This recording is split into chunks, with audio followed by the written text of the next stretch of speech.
I have seen a lot of new things in cricket, but in football, I have never seen this. And I only see the GPS. I only see the there's a little bit of watches with the sleep quality, how much they sleep, and all that stuff. Some people depend on subjective data only. So what I've believed right now is that I don't like to give an athlete a comfort zone when they're in rehab. So when they are in little undiscomfort zone, I want to work in. When a little bit of thing, I do work in, because you need to be very smart. And I never take any kind of fast track in the first part, because acute phase is very important. These and all, you trial it out, examined by the physio and the medical team, you are able to catch injuries at the right time, or prevent injuries, or get him faster rehab compared to the other normal population. So this is the trick behind that. Okay. I think that once this episode goes live, many of our young orthopedic colleagues will be interested from the inspiring story you are narrating us.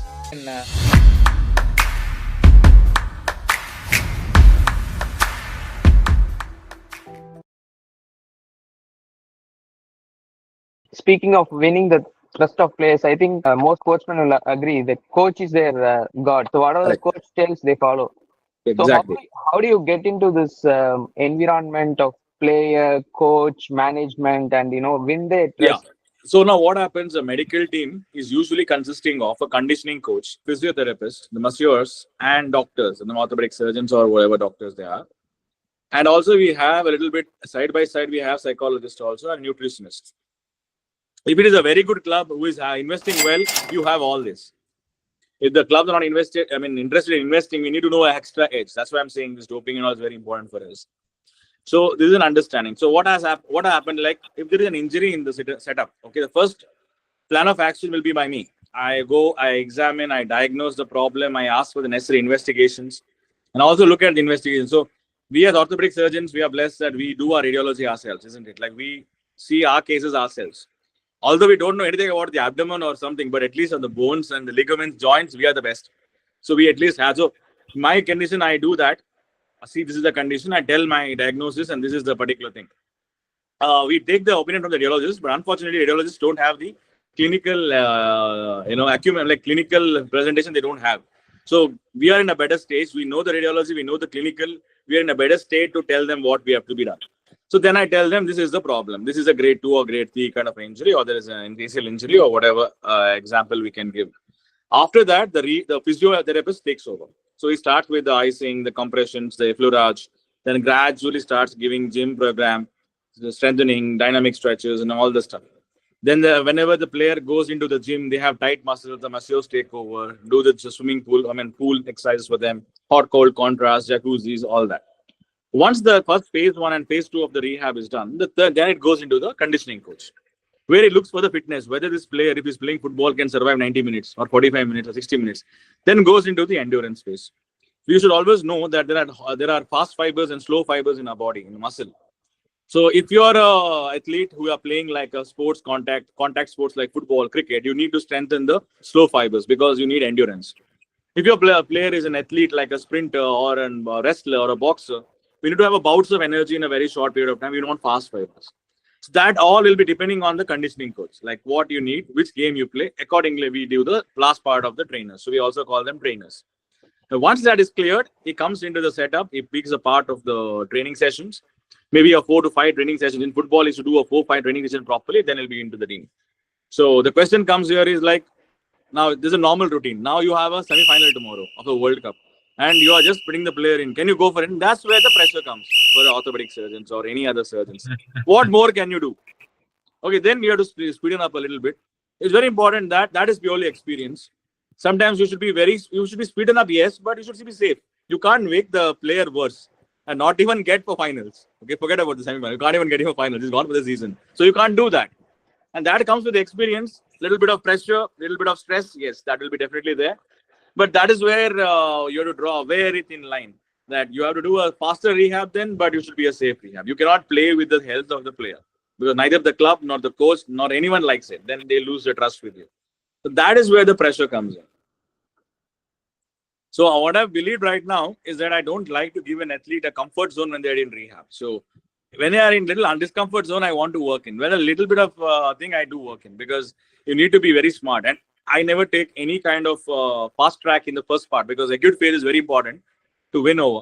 Then you have a time in that second phase where you can do the fine tuning, permutation and combinations, where you can, speeding up or slow down the rehab as per the requirement of the player. So then Okay. the player coach asks you the finally, can I put him in the team? Yes. Sometimes they ask you how much time can this player play. It's a very tricky question. You never know. He may get a knock in the first time and he may be out. But you go by experiences. So see, always I believe in there are certain return to criteria players. If you look at different games, there are certain return to play criteria. And if you follow those criteria and tell them because of this, I have done it, then you are in the safe zone. So what we have an advantage in these big teams is that we have questionnaires, what the players feel like. It's like a history. And also we have the GPS tracking system, which gives us their acceleration. The best thing is there is a foot balance, like right and the left. So when the player is doing the entire training session, you see the right side is showing 10 to 50% more than the left side. Then you know there is something wrong with the left side and the player is not putting weight in the left side. Something is wrong. Then call him, start examining. That's how you prevent injuries. So another important concept, injury prevention.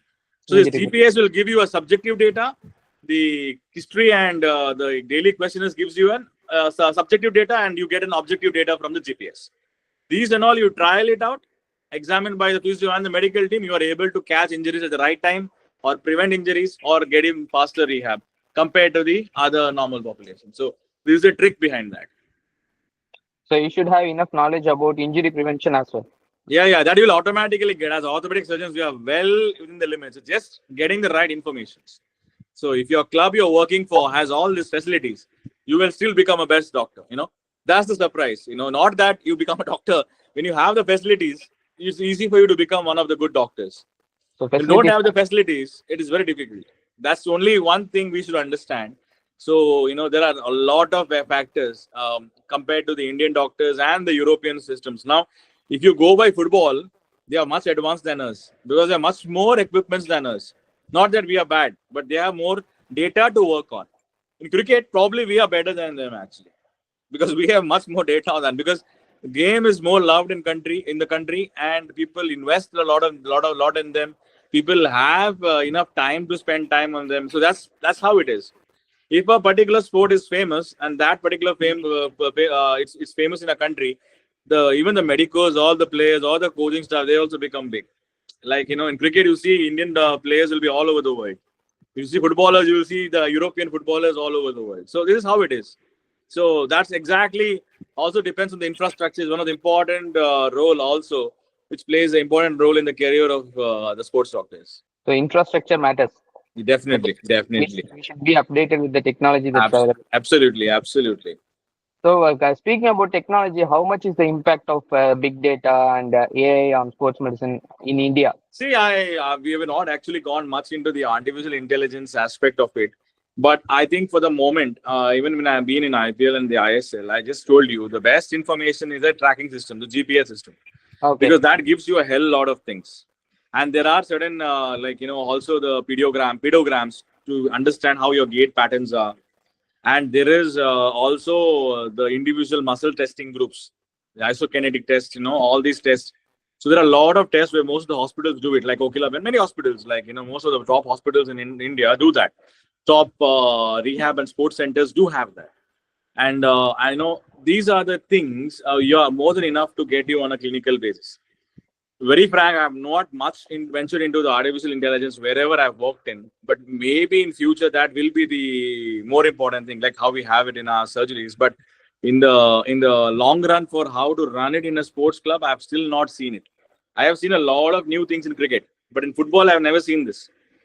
And I only see the GPS. I only see there's a little bit of watches with the sleep quality, how much they sleep, and all that stuff. Some people depend on subjective data only. So this is what I've seen at the moment, but I've not seen more of AI coming into the sports arena yet. But maybe for their coaching staff, yes, maybe to identify the player, how they are performing and all that stuff, yes, maybe there. But once we get more information, I will definitely update you. At the moment, we have not known much about it. Okay. I think that once this episode goes live, many of our young orthopedic colleagues will be interested from the inspiring story you are narrating us. So, is there any pathway that is now available for young aspiring surgeons, sports surgeons to enter into this field? Yeah, definitely. It's the first thing. We all do all the basic degrees. We do the fellowships. So once the fellowships are done, I told you, just try and during the fellowship also try to finish off some doping courses and some FIFA diploma courses. Whatever they have, just to Okay. understand the basic what a doctor needs to be doing on field, outfield, and how the nutrition Mhm. of it is taken care. Also, do have a little bit of it. So I have also done a little bit of orthopedic rheumatology also because I like that concept. Because as orthopedic surgeon, you should also know how these things of this, this ankylosing spondylitis, seronegative arthritis affect. So it will be purely orthopedic rheumatology, not the other one. So we don't go into double S and RNA, all this Yeah, SLEs and yeah, all. yeah. We only stick to the basic bony disorders. And these are very important. These are very important for us to understand. See, whatever extra you can do, definitely better. A little bit of basic knowledge of ECGs. See, as an orthopedic surgeon, I know what is a normal ECG and what is an abnormal ECG. Okay, if there is a normal ECG, I'll say good. If there is an abnormal, I immediately send it to a cardiologist. I don't deal with it. But at least I should know that this is an abnormal ECG. So these are the things I should understand. Even I see an eye, I should know it's a viral or infection or it's inflammation. Basic things. That should always a little bit of extra knowledge if you have. Then what happens is like, see the doctor every year when the club starts the season, they give an openings for the doctors, for the physios and everything. And that moment of time, try to apply. Okay. During that time, at least see that you're confident doing basic surgeries. Like, if you're a arthroscopic surgeon, you try doing a little bit of, you should do an ACLs and the rotator cuffs. I mean, the shoulder cases are a little bit on the confident level. And these are the important things you should be very familiar with. Because if they are very familiar with your work, the club will blindly give you. And they say, you're our doctor, why not you do it? But if they are having others, because there are established people in the country, outside the country, where some of the people want to go there for. But we have to give that confidence. So once you go into a system, you cannot go there and start working and start as a surgeon. You definitely want the surgeries to be done by you. So you don't want it to send to someone else. So that's the big pressure which comes in.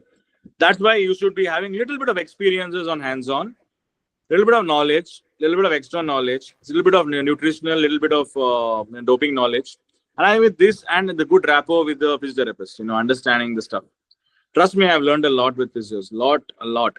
You see that most of the things you do, like we do on a very like we give medicines, we ask them to do exercises. There are certain things when a player is playing, one day you'll feel tightness in his calf or back. There are certain methods the physios follow and the player feels good, although it may come back in 2 days, but that moment of time he plays well, in the 90 minutes. These are a lot of things which we learn from the physios, how they do the physio, how they do this. So you should not also have a good rapport, a little bit of physio knowledge, what has to be done when. Like, you don't want to you will not allow them to go and do a gym when in a case of an acute period. You just have to say calm down. When you're doing an exercise, an aggressive pattern, like no, don't go that. Just modify it a little bit easy. Don't go very hard on the boy at the moment. Give some time. So these are the little things you should understand. So once you're done with your fellowships and your stuff, you can easy for us, as I told you, apply, because all the clubs love orthopedic surgeons, because we can give a lot on the table. And if the people who are not orthopedic surgeons, the path for them is like you have to do their separate diploma in sports medicine in certain colleges in India. They have to do that. Then only they can come into it. But only problem is that we are not going to have a problem, because you get a sports club, very good, excellent, we can survive well. But if you don't get a club, still you can go back and do your own practice in wherever you are.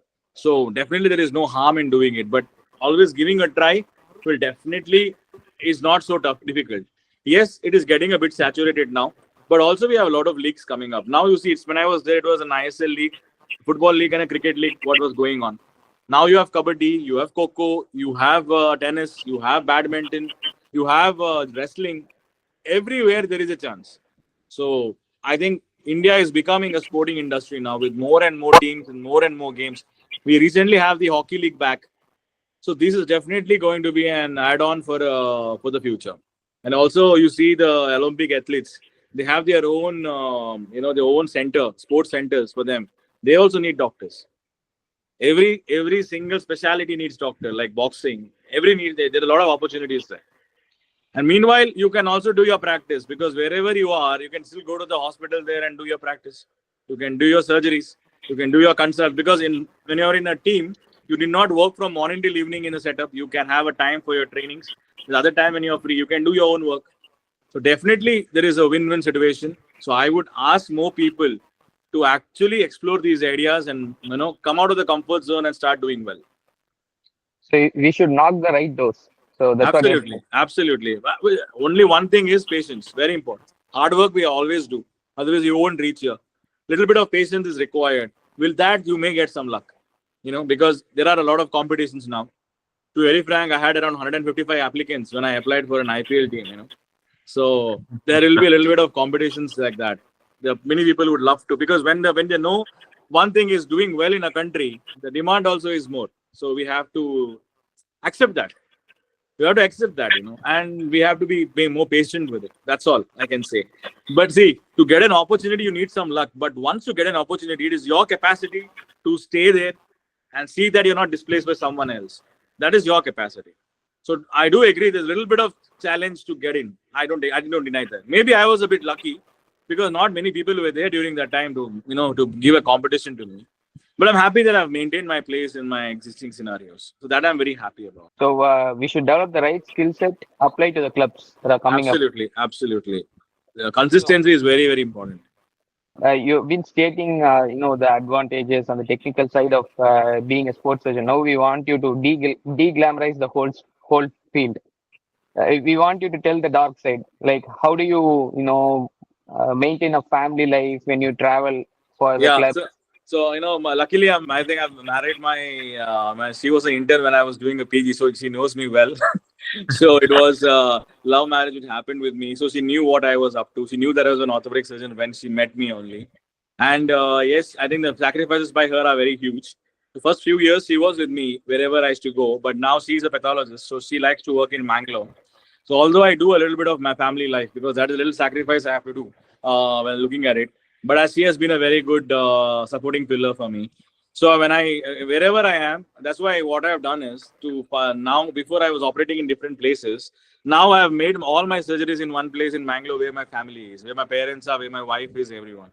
So no matter which part of India I am in, I see that I go twice or thrice a month. I go there, I operate 2 days, and 1 day spent with the family, and I come back. So I do have that around in a month, 7 to 8, 9 days I spend with my family. So that is the advantage. So that's doing consults in only one place and surgeries have been good. But in a month, I go once to different cities in India for consults. But surgeries now I'm trying to make it in one city, that is Mangalore. So that, and I've kept only two hospitals, one for the corporate setup, one for the people who cannot afford a normal hospital. So I think this is working out well for me, and I've kept a small team of assistants for me in Mangalore, my physios and all the staff and everything, one nursing staff. We made a small team wherever they guide me with every twice or thrice a day. They give me updates about my patients. So I stay for 1 day, post-op day 1, and I come back. And after that, they take care of my thing. I have my friends around there. If someone needs any problem, they'll take care. So it's a good thing. So yes, little family life suffers a little bit, which I do agree. But I have found a solution. See, you have problems everywhere, but you need to find solutions. And at the end of the day, when the family realizes what you're getting back on the table and you're doing well, they also try to support you, isn't it? So if you're a struggling person, yes, then you should be very smart enough to call it off. If it's not working, you should call it off, because nothing is bigger than the family, right? No matter how professional life we are in, we should know what our needs are, what our wants are. So if the needs are not met, yes, we need to do something. But if it is to deal with the wants, then you have to think about it. You cannot sit in one place, not visit your family months over months. That's not right. Just because you're getting more surgeries and more money, that's not right. You're spoiling your health. You may be, in dilemma. You may not have a good good mental health. So I think you should not go behind wants. You should know what is needed. What is needed for you? What are your priorities? Find a solution. That's very important. And although I spend a lot to come back to every 3 times, I don't mind that. I don't post one surgeries everything in 1 week. I come. I do 3-4 days. I stay there. I go back. I come again 3-4 days. I come back. Maybe I'm spending a little bit on flight tickets, but I am actually happy that I'm meeting my family in a month. That thing. And even when I'm working around now, my mom also gives me some food, which I keep in my place. I boil it, and I do some rotis which I get from home. I don't like to eat somewhere where I've gone. Some fish or something like they give me. I eat a bit. So, I'm keeping my health also intact. Not everything from the hotel. I do cook myself, everything. So clubs give you everything. They give you a place to stay. They give you a food allowance. They give you a stay allowance. Plus they give you salary. So we all when we are working, we never think about it, do we? Here, even when you go for a sports setup, the club takes care of you in all ways. They give you a place to stay in. They take care of your rent. They take care of your food. They take care of your travels. Minimum. But if you're coming for your personal gains, you have to pay for it. But again, still, it's a win-win situation. How much time when you're working in a medical college takes care of you. They'll cut it from your salary, right? If you're staying in a hostel or something. But here they don't do that. They give you separate allowances. So there are a lot of positives there, which is a very small part of it, but it's very important at the end of the day when you're managing your finances. There are a lot of positive things which makes you feel good. But yes, a little bit of extra travel. As a traveling orthopedic surgeon, a little bit of travel is always there. That is a part and parcel of my life. I see the air hostesses more often in the rotations in my flight because you see them more than 2 or 3 times. That's very rare as a normal person if you're going. But here you see that. So that's how it is. Like, I see the pilots also, all the names become familiar to me by the end of 1 year because they're traveling so much. Maybe from now I'm in Kolkata, I travel to Mangalore, you have to take double flights and go. Yeah, that is a little bit of drawback. Family life, little bit, yes, you're sacrificing it, a little bit of your precious time. But somehow, I think every orthopedic surgeon should find a solution for his problems. Just like how we do in orthopedics, we have to find it in life also. And I think that should get better with the time. Maybe sometime we'll call it off. We'll work less and start spending time more with the family. That's how it should go. Thank you, So Doctor. that is We'll what. have it in mind. It's very inspiring now to hear it from you, the one who has achieved so much in a road not taken. Thank you. Absolutely, absolutely. Thank you, guys. Fantastic. It Thank was you so great, much. Thank you and so I much, hope Nitin, you for your guys inspire wonderful many time. more people. Thank You you. so much for your wonderful time. Thank you. Thank you so Yeah. much. Have a wonderful careers, guys. Cheers. Cheers from my side too. Cheers, man. Thank you. Thank you. Cheers to you. Cheers to the teams you work with. Thank you so much, Dr. Giri and Dr. Satish. It was a Thank you. pleasure Thank you. talking to you guys. And I think definitely, I think through this, we will definitely try to reach a lot of people. And if you have any questions, you have any other things to ask, I'll be always free to have a chat on. And definitely, I hope many more orthopedic surgeons, I want to see them in the sports field. Hope this is the perfect platform for them to come over and, explore them. They need any help anytime, you can always tell them my feeds wherever they want to mail me or even come into contact. I'll definitely do my best to guide them and do my best I can to help them.